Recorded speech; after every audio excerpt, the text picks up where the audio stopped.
11 months later, he did exactly that, with an iron bar, in a prison laundry room. Carl Panzram was born June 28, 1891, on a farm near East Grand Forks, Minnesota, the sixth of 7 children born to East Prussian immigrants John and Lizzie Panzram. He would later say other children never liked him, and that by age 5 he was already a liar and a thief. His father left the family when Carl was 7. Around that same year, an infection developed in the mastoid bone behind his ear, treated first with surgery at home, which only made things worse, then with a second surgery at a hospital. Whether this left any lasting damage to his brain is not known. The trouble with the law started early. At 8, he was hauled into juvenile court for public drunkenness. At 12, he was arrested again, this time for being incorrigible, and shortly after that he stole cake, apples, and a revolver from a neighbor. In October 1903, his mother sent him to the Minnesota State Training School, a reform institution in name only. Panzram later wrote that staff there beat, tortured, and raped him repeatedly in a workshop the boys nicknamed the paint shop for the bruises and blood it left behind. He burned the school to the ground on July 7, 1905, and was never caught for it. He was paroled from a second reform school, Red Wing, in January 1906. By his early teens he was already a drinker with a criminal record for burglary and robbery. 2 weeks after his parole, and 2 weeks after trying to kill a Lutheran minister with a revolver, 14-year-old Panzram ran away from home for good. He rode the rails, sleeping in boxcars, and later said he was gang-raped by a group of homeless men during one of those journeys. What followed was not a single crime scene or a single town, but a decades-long circuit of burglary, arson, prison, an escape that stretched from Montana to Texas to Oregon to New York, under his own name and under aliases like Jeff Davis, Jack Allen, and John O'Leary. He served time at the U.S. disciplinary barracks at Fort Leavenworth as a young man for stealing army supplies, and he later said that whatever goodness remained in him was beaten out of him there. Prison, for Panzram, was not a place that reformed him. It was the machine that built him. Panzram's case is unusual among true crime investigations, because so much of what is known comes not from detective work but from his own hand.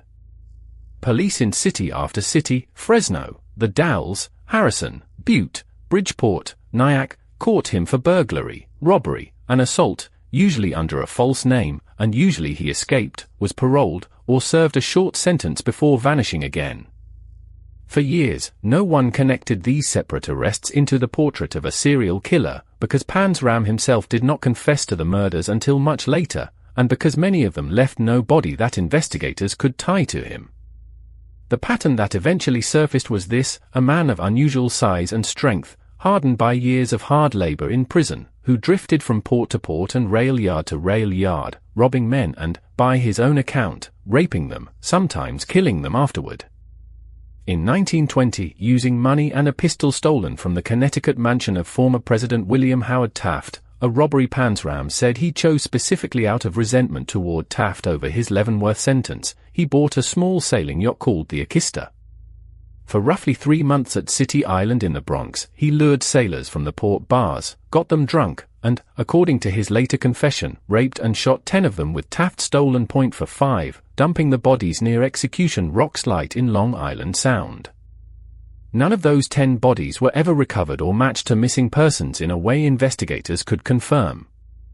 That absence became the defining problem of the Panzram case. He confessed, in extraordinary and specific detail, to 21 murders, but only 5 could be corroborated by police records, witnesses, or physical evidence. His accounts of killing men in Africa, of shooting 6 boatmen and feeding them to crocodiles near Lobito Bay, of strangling boys in New Haven and Salem, exist almost entirely as statements from Panzram himself, written or spoken years after the fact, often with no surviving victim, no recovered body, and no independent witness. Some things could be checked. His confession to killing a boy near Pier 28 on League Island outside Philadelphia in August 1928 was confirmed. A separate claim, of killing a boy in Charlestown, Massachusetts, could not be verified by Boston police no matter how they tried.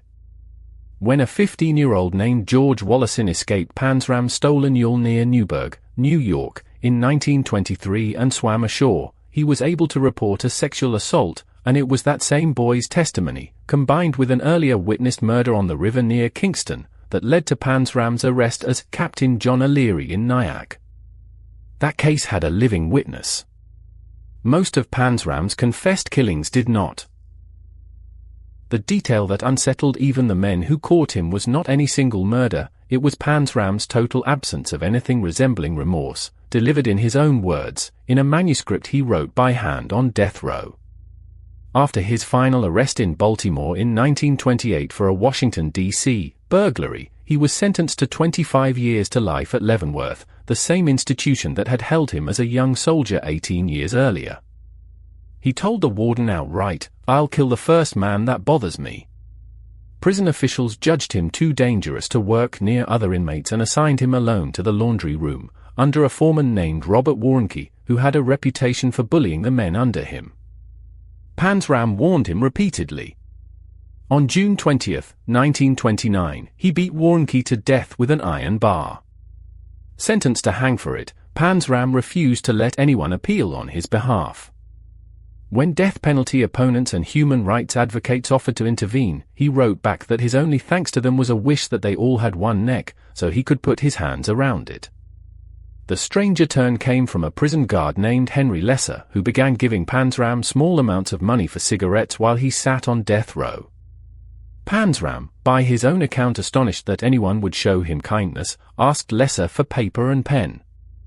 What came out was a handwritten confession and philosophy running to thousands of words, opening with the line that in his lifetime he had murdered 21 people, committed thousands of burglaries and robberies, and committed sodomy on more than 1,000 men and boys, for none of which, he wrote, he felt the least bit sorry.